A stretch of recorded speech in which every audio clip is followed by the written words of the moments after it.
song called New Race from a band called Radio Birdman from Australia, from an album called Radios Appear in 1977.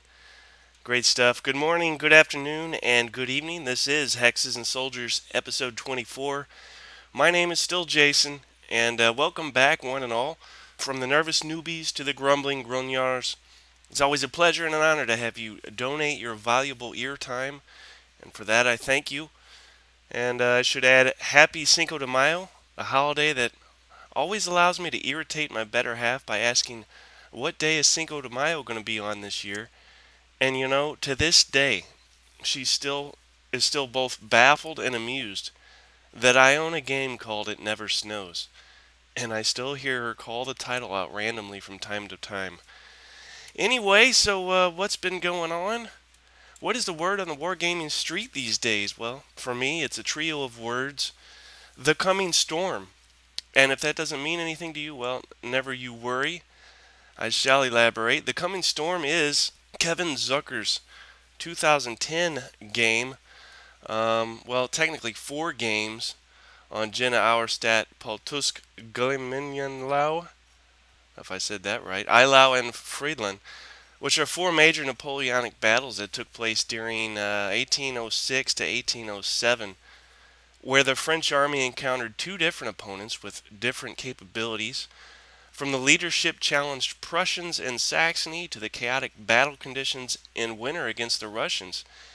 And based on Operational Studies Group's special studies, which provide a turn-by-turn narrative of the 4 battles. So, what about the coming storm, you ask? Well, as I have ordered it, I await its arrival, and will most likely begin with the Eylau battle, as I have an outspoken fondness for all things winter, and it's a great thing I moved to New Orleans, right? Well, you know, not to sound...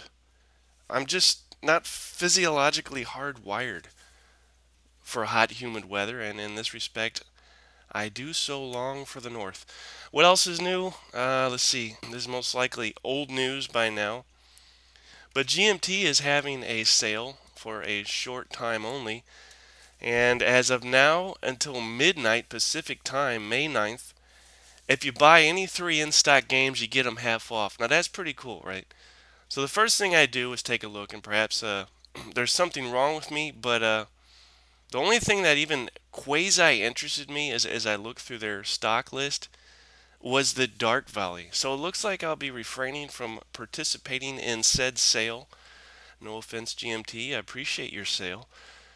But surely you guys can find 3 of something you've always wanted. Maybe now you can get that Leaping Lemmings game you always wanted.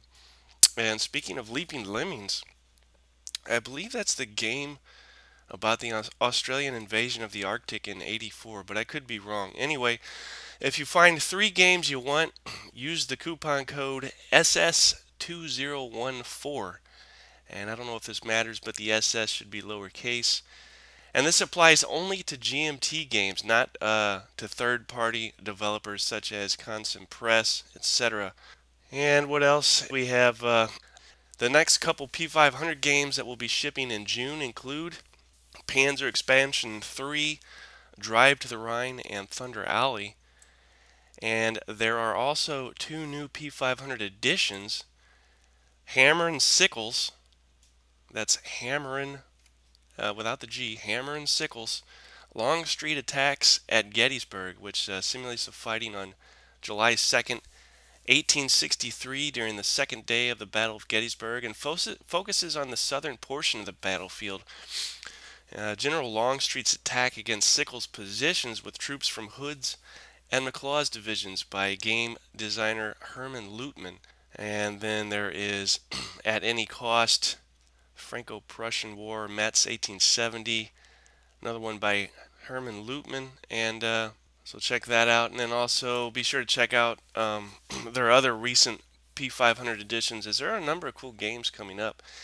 And it's a shame none of these will be included in the sale, because I would have no problem there. You got your Fields of Despair, which I've talked about in the past. That's France 1914 to 1918, 2-player hex-based strategic level block war game set on the Western Front of the First World War. That should be very cool. Illusions of Glory, Great War on the Eastern Front by Perry Silverman. Card-driven game, 1914 to 1918. Looks awesome as well. And then Silent Victory is just stacking up the orders. They got 713 orders to date, so that's good. Moving right along, Strategy and Tactics number 286 has a Sparta versus Athens game that looks pretty cool. Also take a look at World at War magazine issue 35, new from Strategy and Tactics Press. This issue features the insert game Strike North and presumes the Imperial Japan has decided to invade the Soviet Union in 41 instead of going to war with the U.S.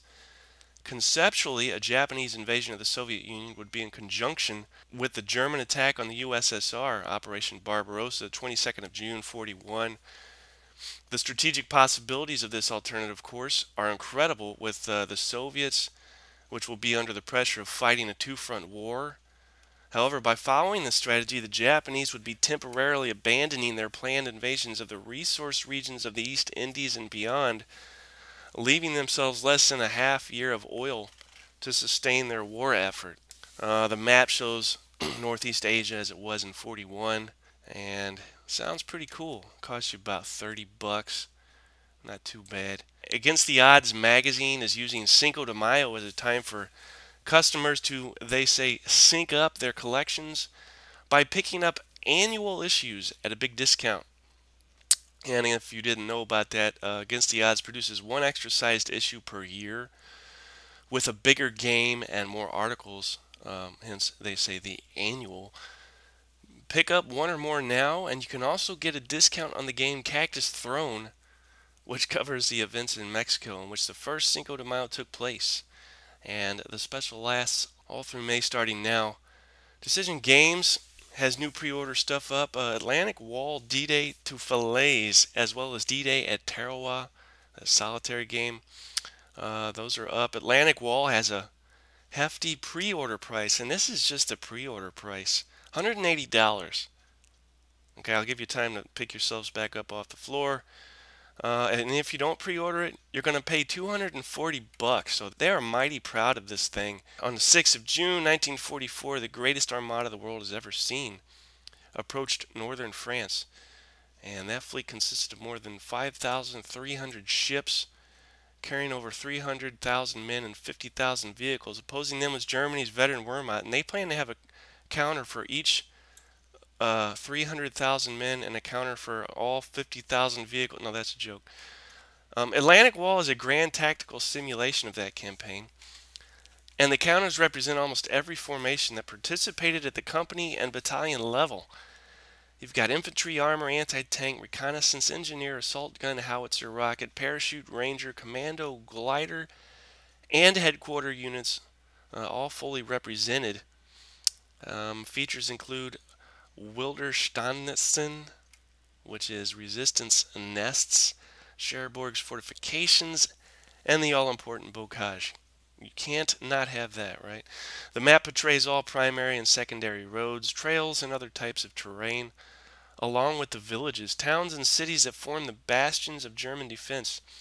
As always with this series, the orders of battle have been extensively researched to provide an accurate and functional depiction of the armies of both sides. And there are 3 introductory one-map scenarios depicting critical periods in the campaign that use an abbreviated set of rules while still maintaining the historical accuracy of the campaign game as a whole. In addition, there are 3 larger multi-map scenarios that allow players to either play a short period within the overall campaign or play the campaign from various starting points. And the 6th of June assault is covered in 2 modules, the airborne assault module and the amphibious assault module, which allow players to recreate both the airborne and initial amphibious assault stage of the campaign. The amphibious assault module is played on a special beach display that shows each sub-area of the invasion beaches with units depicted at the company level. It can be played as a solitaire scenario, apparently, and the campaign game can be played from the 6th of June to the 22nd of August with a total of 234 game turns. So this is a whole lot of game. And this is the 3rd installment of the Grand Operational Simulation Series, or GOSS, with the first 2 being Wacht am Rhein and Hertgenhels Forest. And all three games share a common rule set that's been extensively updated and revised. I guess you could insert errata to simplify game functions while still maintaining the design of the earlier games. In addition to the basic rules, Atlantic Wall includes a set of exclusive rules to cover the special requirements of the amphibious and airborne landings and the logistical system required to support the armies coming ashore. By comparison, you have D-Day at Tarawa, the solitaire game, which has a more realistic pre-order price of $45. So between the two, I guess I know what all us poor gamers will be playing. And command the U.S. 2nd Marine Division in 1 square mile of hell, according to them. D-Day at Tarawa is a solitaire game that simulates the amphibious invasion of Batio Island in the Tarawa Atoll. The U.S. Marines assaulting the tiny island with its strategically vital airstrip found themselves in their toughest battle of World War II, a fight to the death against 5,000 Japanese defenders. This game advances the solitaire game system of its award-winning predecessors D-Day at Omaha Beach to the next level. You control the U.S. forces against a tenacious Japanese defense. An innovative diceless combat system highlights unknown enemy deployments and the importance of the right weapons and tactics. Event cards keep the action flowing and the rules simple while introducing extensive historical detail. Players familiar with Omaha Beach will recognize the harrowing amphibious landings, overlapping enemy fields of fire, uncanny Japanese strategies, and the emergence of U.S. heroes and leaders.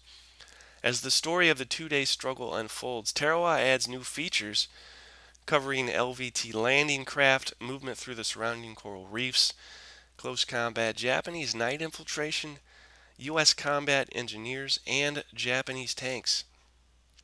Sounds very cool. Compass Games is End of Empire, the game covering the three great conflicts fought on the North American continent between 1744 and 1783, coming out May 31st. And additional news, Academy Games desperately needs to update their site.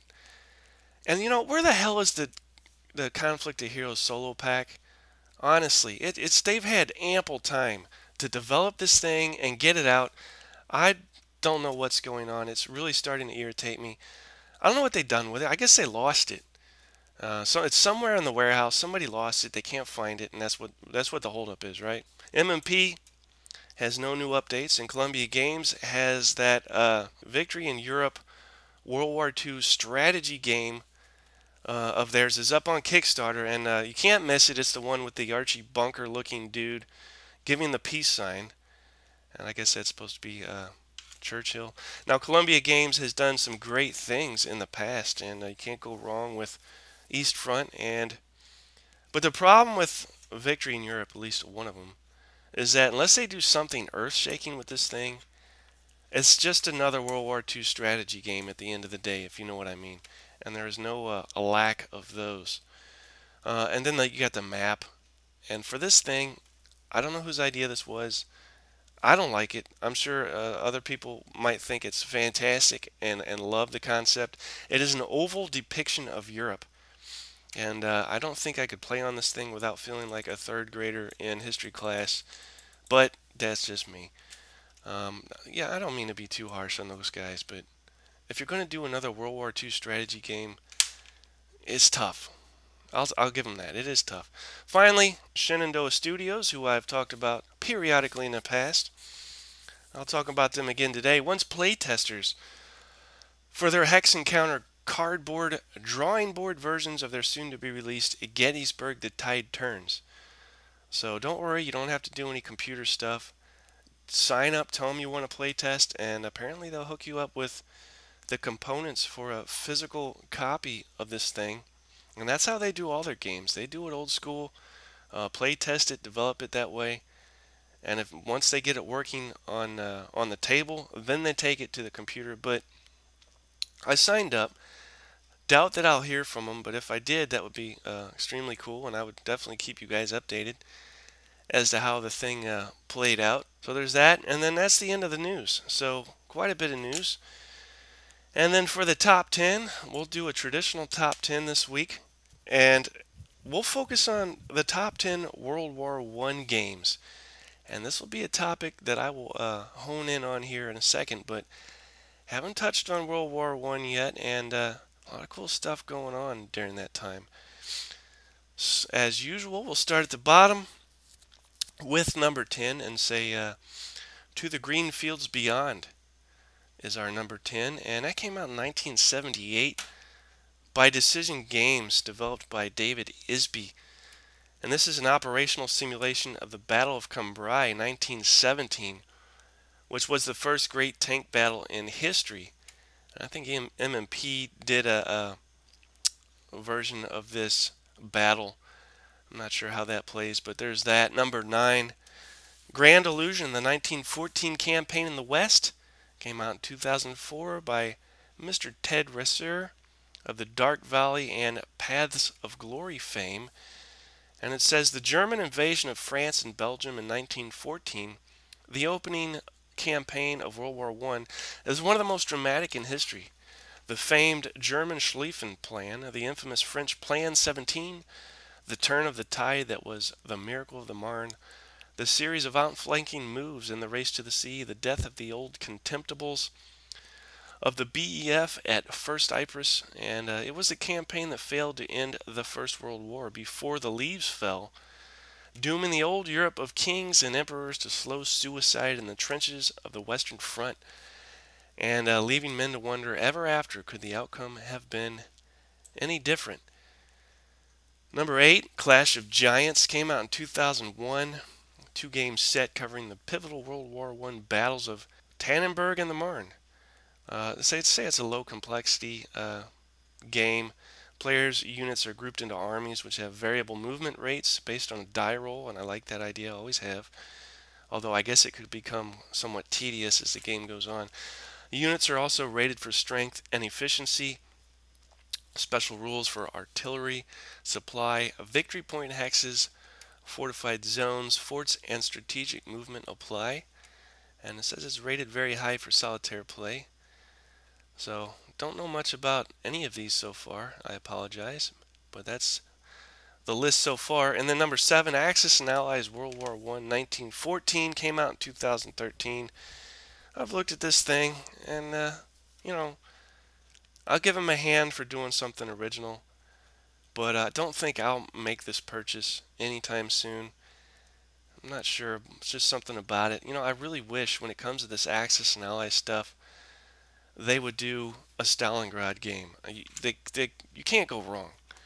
I mean, how cool would that be? And I know it would sell, so there's an open letter to whoever is in charge of that. I guess Larry Harris. Number 6, To the Last Man, 2009, Nuts Publishing by Tim Taylor, and I believe, unless my memory is beginning to fail me even more than it already does, that Jason Young of Advanced After Combat has a video up regarding this if you want to know more in detail. I know little or nothing about it. Number 5, and then, you know, as far as this list goes, this is compiled from Board Game Geek, and this is according to votes from you guys. So moving along, number 5, Marne 1918, Friedensturm, came out in 2006 by a Mr. Thomas Puchin and Nicholas Ryden. The game recreates the last large German offensive from May to August of 1918, the turning point when the resumption of mobile warfare put an end to nearly 4 years of war of the trench variety. And that brings us to number 4, 1914, Twilight in the East by Michael Resch, GMT 2007. And this is a game that is among my top 5 when it comes to the old war game grocery list. In fact, I know of a certain gentleman who I may be calling on very soon, as he has a single copy left in the shrink. I've wanted this thing since it came out. I've held off, but especially after having done the extra research that I have done for this episode, my interest in this time period has definitely peaked. So this might have to happen. And some have called this game too big. Others have said too complex, and I'd simply love to be the judge of that for myself.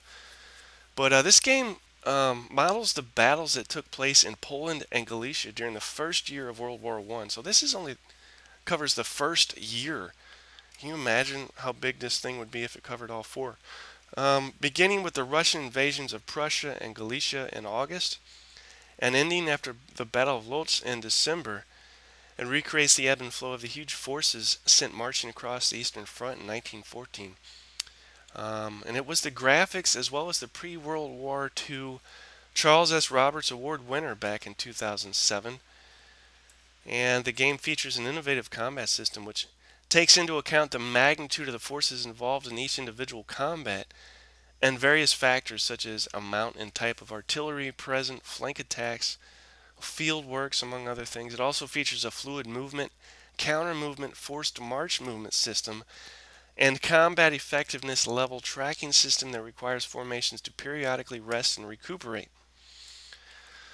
And all the scenarios except the introductory scenario allow both sides to be simultaneously on the offensive and defensive on different parts of the battlefield. Additionally, armies that were on the offensive one game turn can quickly find themselves on the defensive a game turn later. And the game includes 5 scenarios. So I will own this thing sooner than later, and I can't wait to do so. Number 3, Clash of Giants 2 is what it sounds like, basically a continuation of Clash of Giants. This thing came out in 2001. Number 2, moving right up the ladder, Pursuit of Glory by Brad and Brian Stock from 2008 by GMT. And Pursuit of Glory, The Great War in the Near East, is a sequel to the award-winning Paths of Glory, and this game puts you in the driver's seat of the British-Russian alliance or the Ottoman Empire during World War I, and Gallipoli, Holy War, Mutiny, and the Russian Revolution await.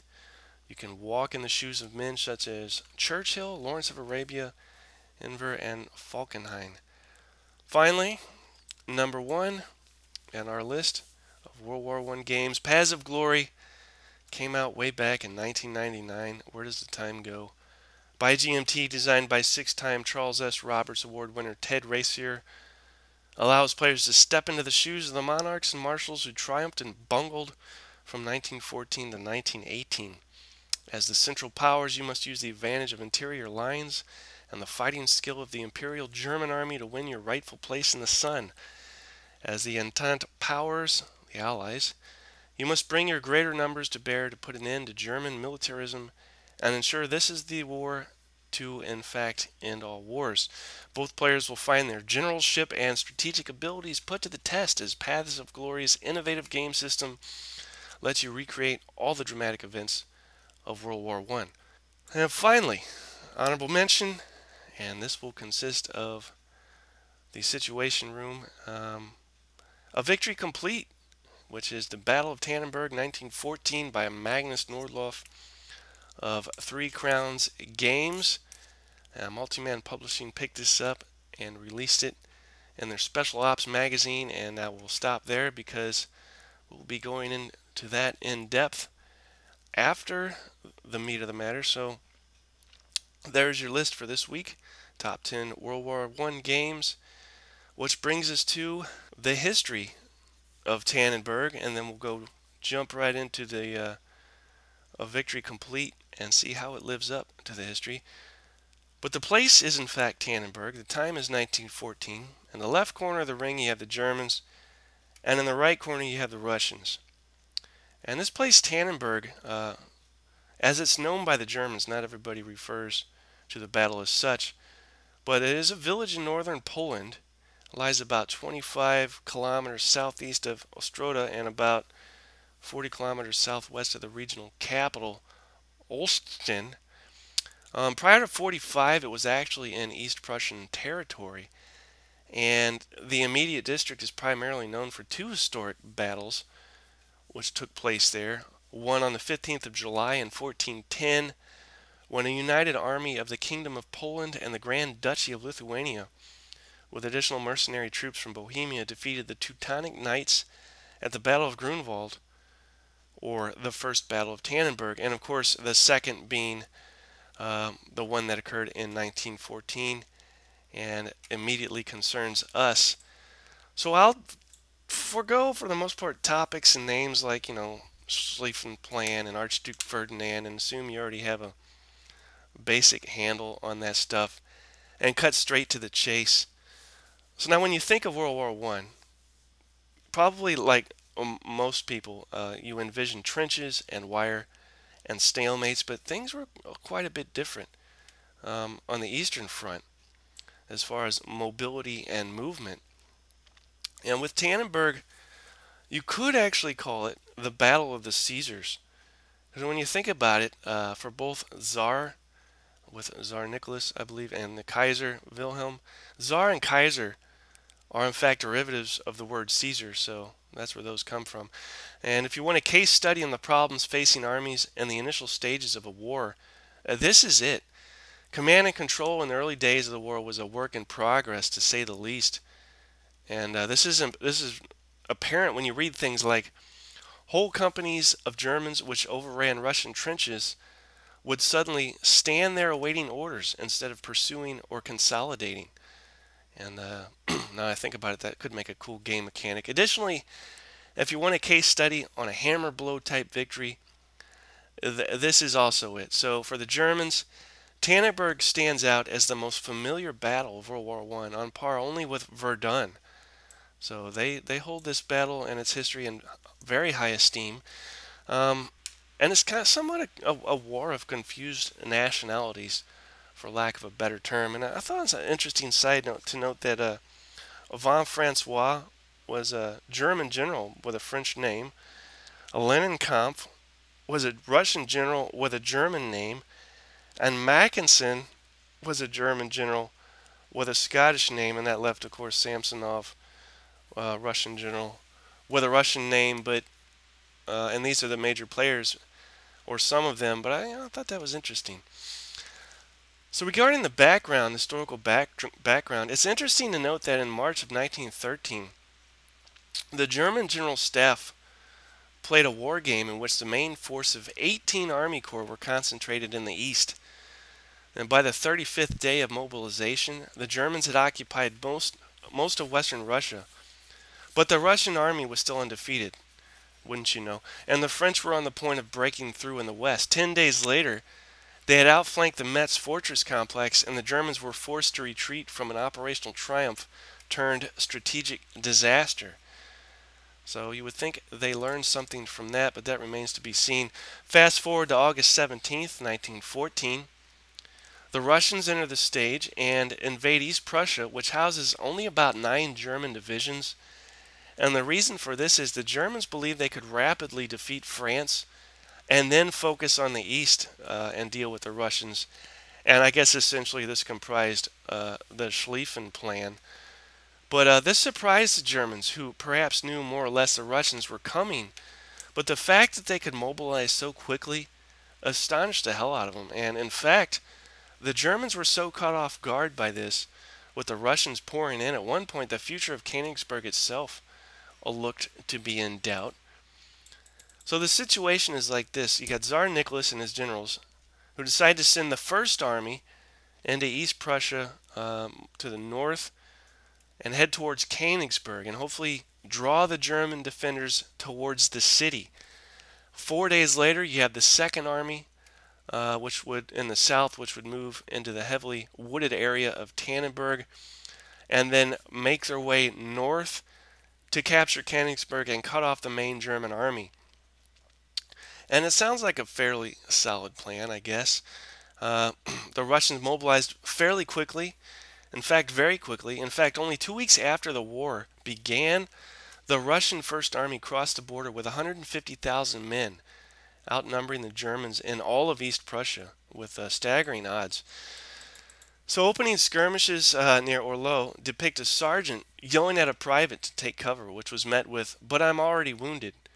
So if that gives you a taste or a flavor of some of the opening stuff here with these early clashes and what to expect. The clashes in Gumbinnen caused the German commander Prittwitz to retreat in panic, and the Russian general Rennenkampf advanced a few miles and then stops.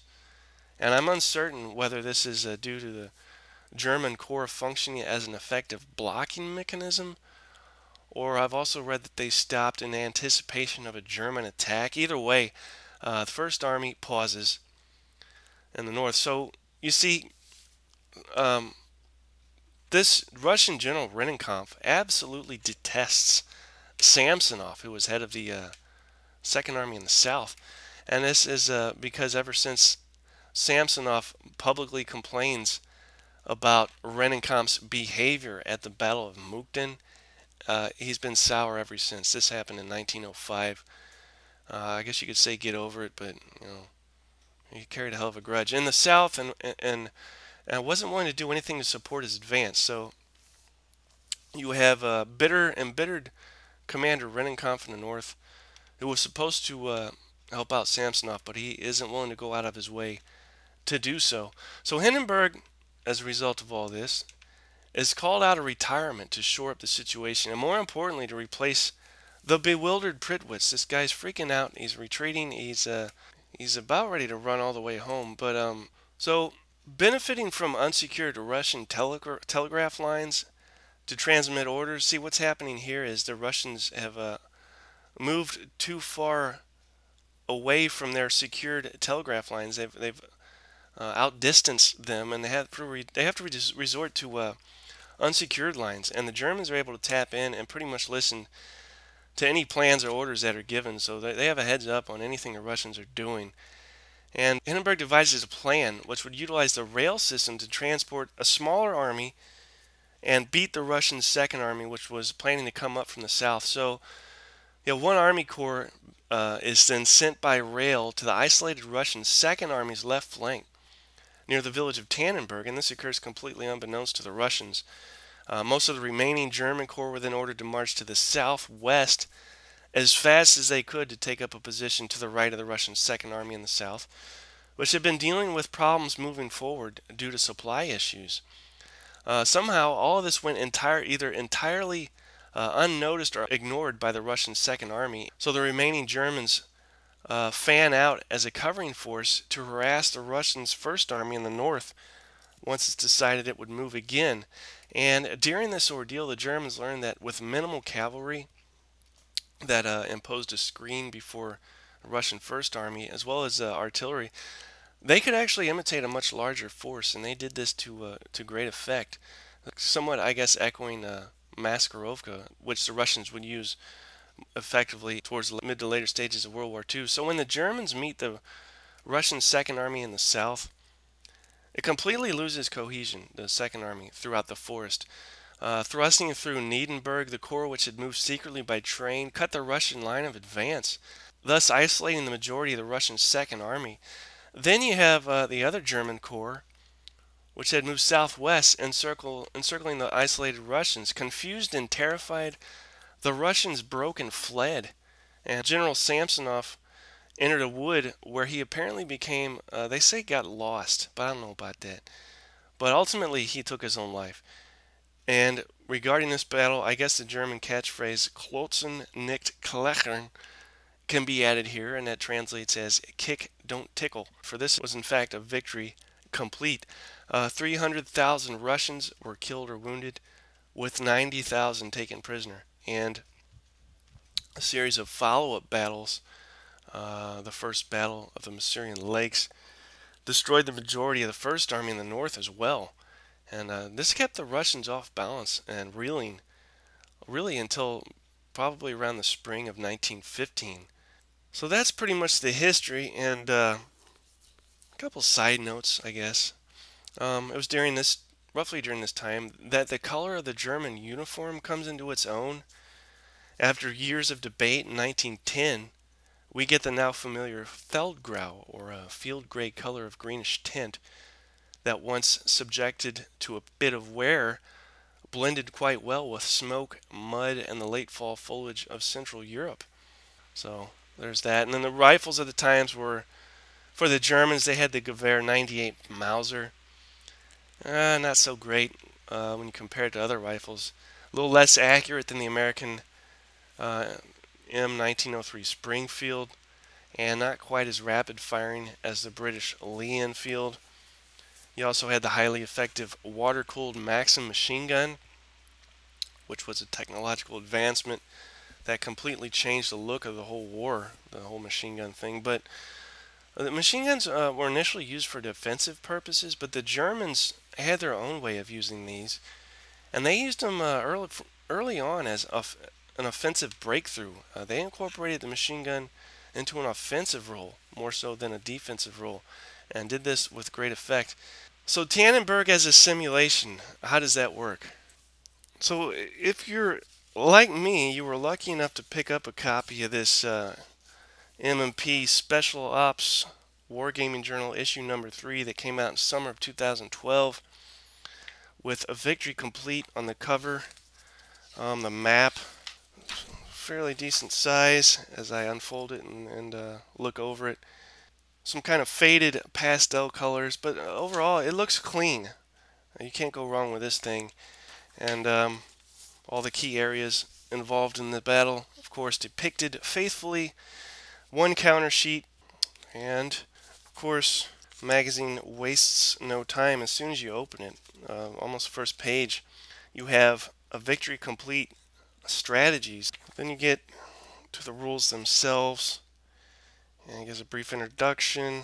Goes over fog of war, which basically states you can't examine anything other than a top unit of an opponent's stack. That's pretty standard. Describes your game components, combat units, headquarters, your command chits, and there's one command chit for each headquarters in the game.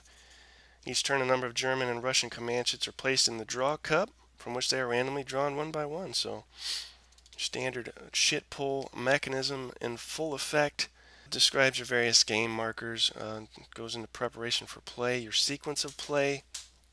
You have your rail capacity adjustment phase, a reinforcement and replacement phase, a command chit selection phase, your command chit draw phase, supply phase, and end of turn phase. There's nothing too elaborate going on there. Describes stacking, zones of control, and command. Command looks pretty involved. Goes over your command chit selection with available command chits, command execution, headquarters and activation, movement stuff, goes over that of course, combat, and with combat, looks like out of supply combat units halve their attack strengths, and isolated combat units have 0 attack and half defense strengths. And you have your normal terrain effect stuff, but with the combat results table itself, it isn't necessarily useless to commit to 1-to-1 odds attacks. You can actually benefit from that. And there's a whole host of retreat results all over this combat results table, so it'll become vital that these retreat routes be cut off. You've got step losses to deal with as combat results. Your standard advance after combat, not the podcast. Retreat before combat. Supply goes over your supply status and phase sequence. Supply status effects, and goes over reinforcements as well as replacements. Then it goes under Western Front reinforcements. Has Western Front reinforcements and Russian victory points, and if the Western Front reinforcements are committed, whether voluntarily or not, and whether they actually enter the game or not, the Russian player receives victory points. So also talks about Prittwitz and Hindenburg. Prittwitz starts as commander of the German 8th Army and is immediately replaced by Hindenburg on the turn Hindenburg is activated, so that's historically accurate, I guess. Simply flip the Prittwitz counter over to reveal Hindenburg. I wonder if it was that easy in real life.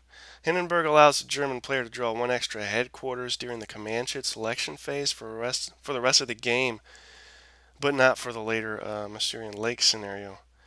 And a historical note, they have the Western Front reinforcements played a significant role in the campaign, but at great cost to the Germans. The forces which were part of the Western Front main reserve were originally committed as part of the Schlieffen Plan to the right wing of the final battle for Paris. Instead, The units were sent to the Eastern Front. Historians debate the impact this had on the war. Then you have Russian optional reinforcements, replacements, and headquarters special rules dealing with overruns, combat retreats, advances, etc.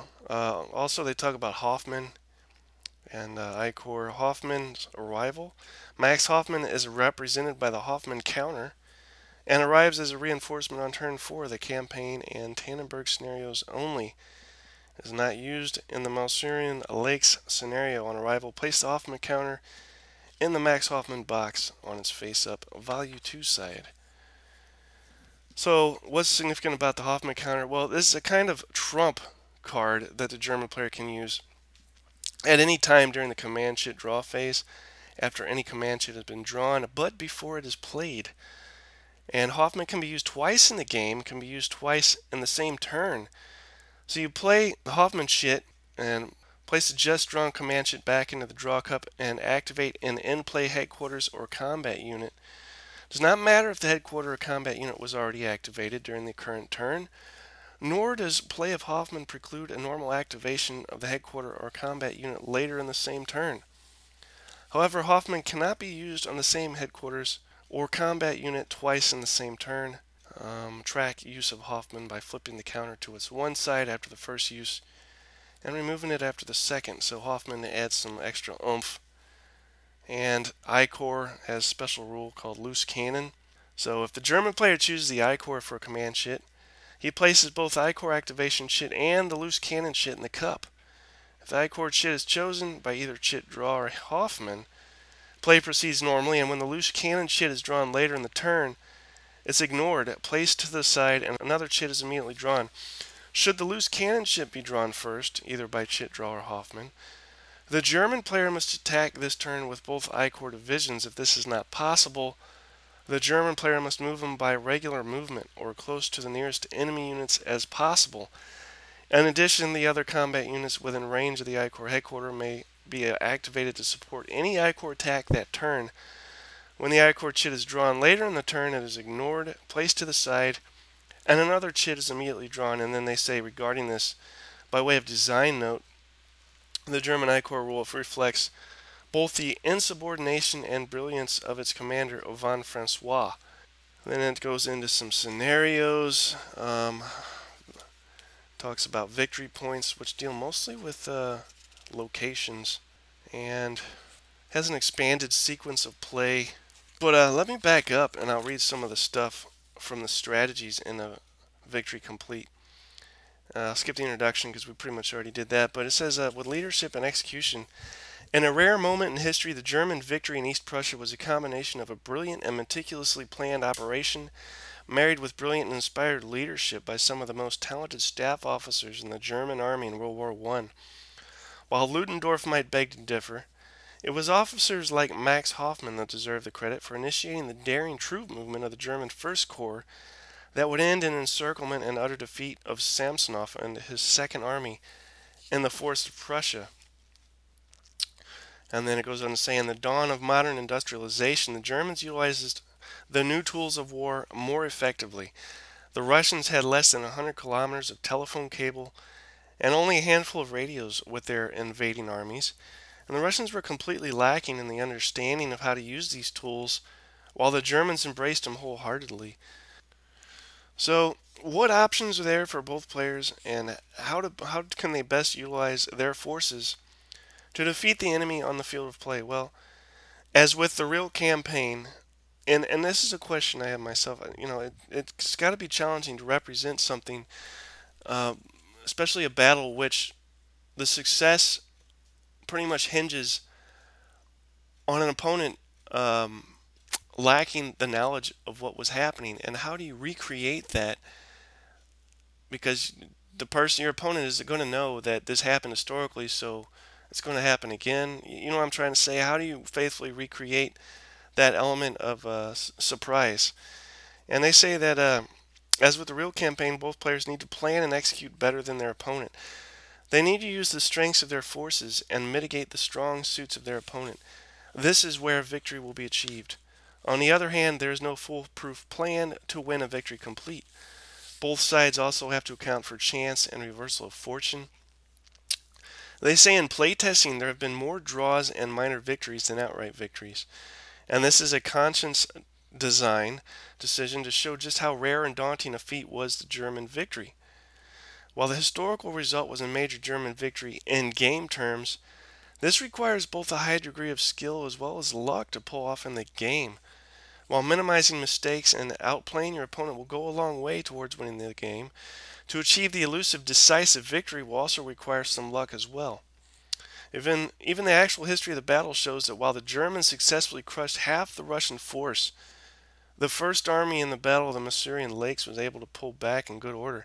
Putting up a good fight and a coordinated withdrawal prevented the Germans from immediately exploiting their hard-fought gains in southern East Prussia, and events further south and beyond the field in a victory complete would divert German attention once and for all shortly thereafter.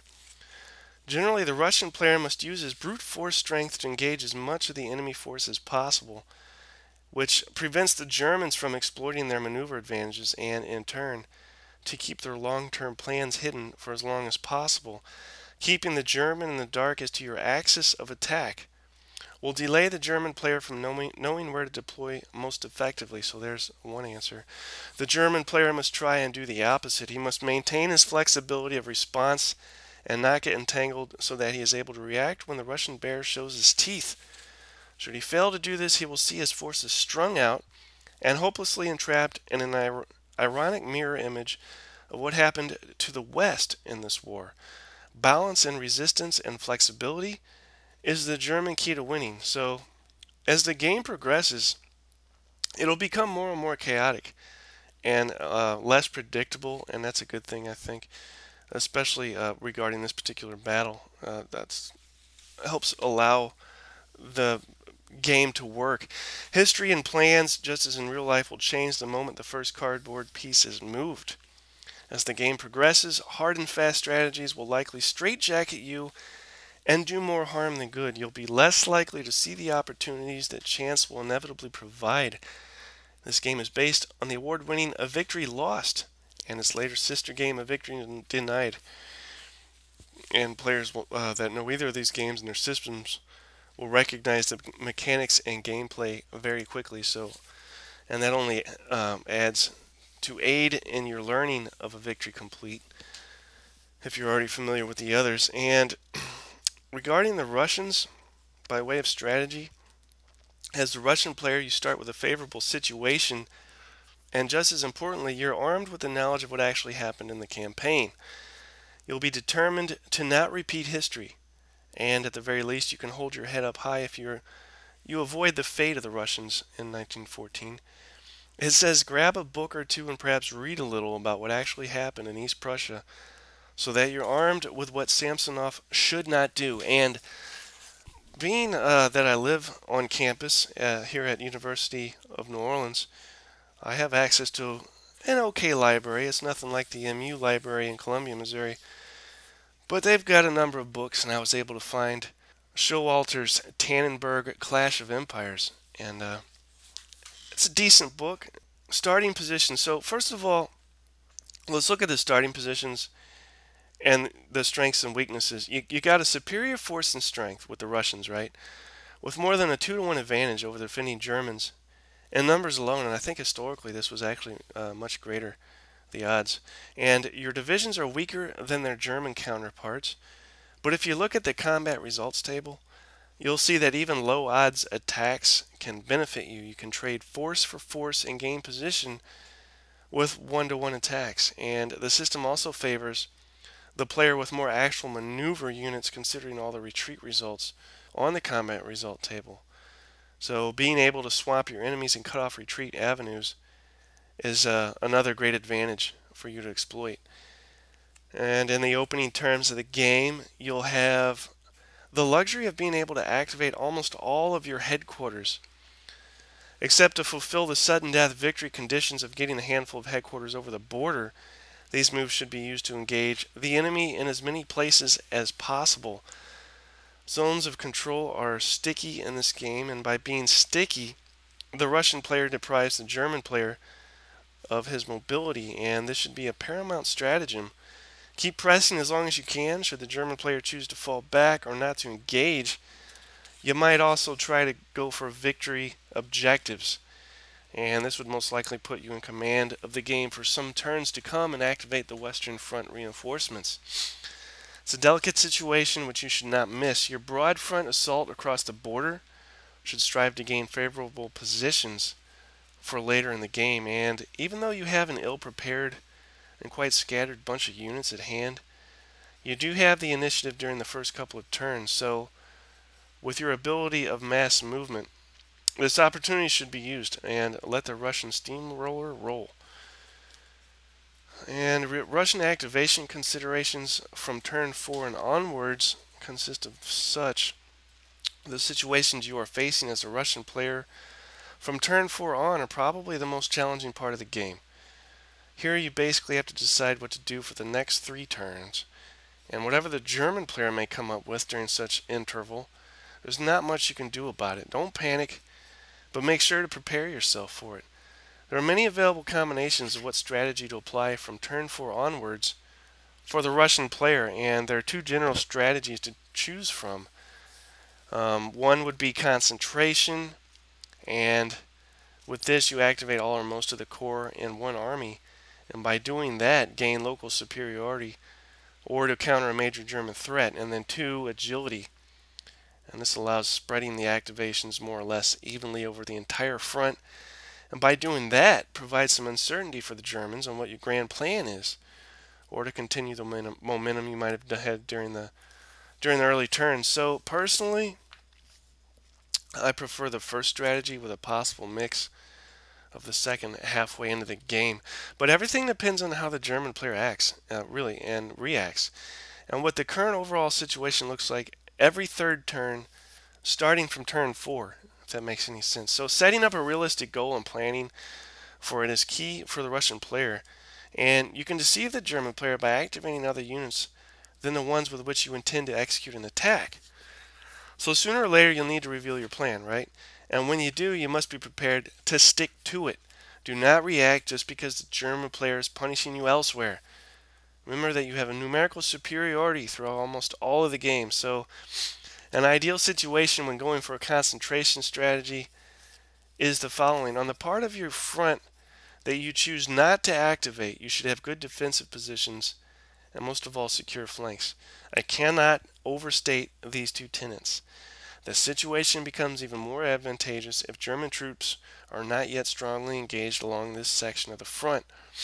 This lessens the number of turns your static units will be exposed to German force, and you use your cavalry in this section to protect your flanks, because they can withstand as much punishment as a full infantry division and are able to move much more quickly into position, thus allowing them to react to enemy moves. So what about bringing in Russian reserves? Well, there have been a few games where Russian reserves were brought in, most of the independent divisions, to bolster an army, but this should only be done with some thought.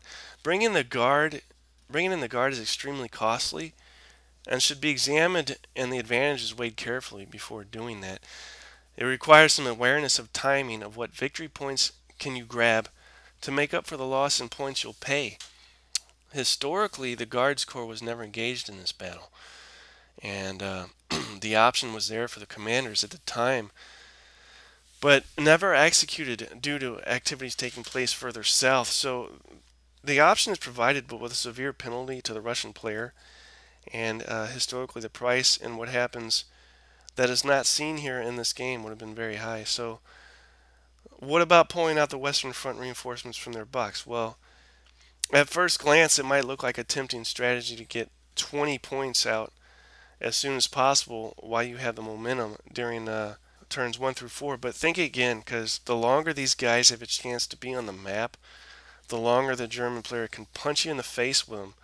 And consider using the first turns to move into positions which enable you to have as many options of moving forward, grabbing victory points, and looking towards forcing the Western Front reinforcements in around turn 7 or maybe 8. And this would leave the German player with only a handful of turns to make up for the lost 20 points and give you enough space to fight it out. So, couple more things. German strategies, and unlike the Russian player and his desire to not repeat the mistakes of his historical counterpart, you pretty much have to live up to the historical results. And Max Hoffman was brilliant here, and managing his feat of arms will test your skill considerably. Disengaging, uploading, transporting, and successfully attacking with 60,000 men and 10,000 horses over 100 kilometers in the face of an aggressive enemy is not quite an easy feat. But like Hoffman, you have the advantage and support of the excellent German Reichsbahn to assist you. Even today, German rail is famous for their excellent efficiency and timeliness. You still have a great challenge ahead of you, but with the planning, timing, and not a little bit of luck, you too can enter the history books. So here's the recipe. First, take a look at your starting position. And on the northern flank, you should be well equipped to both meet and even beat the Russian First Army. Even though you have a scattered deployment to begin with, you'll be able to concentrate forces within a few turns. And in the south, however, you have only a handful of second-line units to defend the frontier, which could be considered as a giant open barn door asking to be entered. And in terms of terrain, the situation is almost the opposite. In the north, you got only a few barriers that deserve the honor of the term defensive lines, while in the south, you have an abundance of strong positions and terrain advantages. Von Francois' I Corps is both a nightmare and your greatest asset. With him, you possess the greatest punch with his well-trained and officered corps. On the other hand, he might not always perform as you wish. He might put you in a very awkward position where you might be forced to engage other units in his vicinity just to defend this loose cannon's flanks as he rushes into battle. Historically, I Corps was the unit that performed the classic flanking movement on Samsonov's Second Army. On the other hand, this corps, and especially its leader, was claimed to have performed at least 4 grave insubordinate actions during this campaign alone, and he often refused to attack when ordered to, and would attack when ordered to defend. So he was a real handful to deal with. The German player has at least as many options as the Russian player in terms of choosing a strategy. One can try to meet the Russian steamroller evenly and thereby reach a frontier stalemate and consequently start an embryo of another Western front. Then you have to look forward to a 4-year trench war, which of course is of no importance in this game. This probably means no Western front reinforcements and a fight to the finish with what you have at the start of play. And this is a risky business if you have an opponent who has a focused strategy of trying to break through. If the Russian player manages to pull your Western front forces out late in the game, you're in trouble.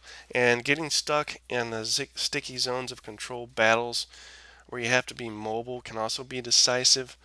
On the other hand, you might not have to make up for the 20-point penalty for the Western Front reinforcements if you are successful in this strategy. So concentrating forces to make a decisive blow or doing a Hoffman bogey is another strategy. Here you are utilizing the fantastic mobility you have at hand. By concentrating your current forces, one can achieve local superiority in one sector, beat the enemy forces there, then move back to protect your exposed other sector within about 3 to 4 turns. And the timing here is critical to say the least. Being in possession of pivotal points in the double-track rail network is essential. Being aware of the chit draws and what has happened during the turn is also vital for exploring the Russian chit selection after turn 4. And most of all, be ready to go with what chance provides and seize the moment when it presents itself. And if you're stuck and entangled with the bear just when you need to be able to rapidly respond, you'll find yourself on the losing end of the game. With a little planning and some luck, you'll pull off a Hoffman-like moment and enjoy not letting your Russian opponent forget about it for many months after. So finally, regarding conclusion and general strategies, both sides face very different challenges in the game. And as the game can be concluded in a handful of hours, it's therefore interesting to swap sides during a sitting, and it will most likely develop into 2 very different games. Generally, I'd say the German player has an easier journey than the Russian to fight out to a draw or a minor victory. And I myself prefer playing the Russians, just giving the Germans a good match and holding on to some key positions in East Prussia slash Poland is a great achievement in itself. And fighting in the shadow of the great Hoffman makes one nervous, but can also make winning that much more enjoyable. So remember the flanks. Whenever an opportunity arises, flank. And the combat results table is very friendly to both sides. You can even pull off a 1 to 3 attack and get away with it. The recipe for destroying the enemy is encirclement. In order to achieve this, you must utilize your cavalry to get in behind the enemy. And the opposite, attacking without protected flanks where the enemy has cavalry, is pretty much suicide if you're facing an enemy with greater mobility. And don't forget luck. Luck sometimes favors you and sometimes forgets you, just like in a victory denied and a victory lost. You might get a chance to pull off several moves in a row without the enemy being able to react. And this is luck, and even the greatest commanders need luck to win, so you should utilize this to a maximum whenever it occurs. And when you feel the luck swinging in your favor, don't hesitate.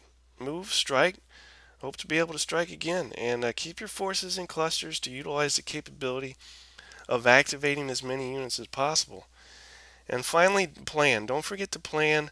Both sides gain from having some kind of long-term plan. Becoming a reactive spells defeat, and playing the Russians, you got to be decisive and believe in the long-term plan. As the German player, you should have patience and wait for your time, but when it comes, strike hard and strike fast. So that is a victory complete, and if I've piqued your interest, you should be able to find this game perhaps on eBay, or go to Board Game Geek, look it up, and there's probably somebody selling a copy. It's a very nice game by way of components and aesthetic and playability as well. And hell, the magazine itself is pretty decent with its got a great cover, glossy pages. It's good stuff. So you could do worse, but pick it up, and especially if you're into World War I stuff, I mean, there's no reason not to have this. If you're a beginning wargamer, I think you'd do okay with this. Could be wrong. Might be a little challenging, but nothing you couldn't handle with a little patience. And then for seasoned veterans, you should be able to pick this thing up and be going in no time. And it makes for a great afternoon battle. So can't go wrong there either. So that is pretty much it regarding Tannenberg and the simulation of the Battle of Tannenberg. As far as what's on tap, got episode 25 literally right around the corner, and this will be the Diamond Anniversary episode. I've got all kinds of ideas floating through my head. What it'll end up being, who knows? I might have to roll a die and consult an idea chart. But I'll leave you with this little maxim I composed last night regarding command and control. And it goes like this: unless you're willing to trade your binoculars for a bayonet, remember, you always already have a limited vision of any field of battle. So respect the eyes of the troops in the trenches, for it is theirs that offer you the godlike view, and not your own. So with that, thanks for listening, and keep gaming.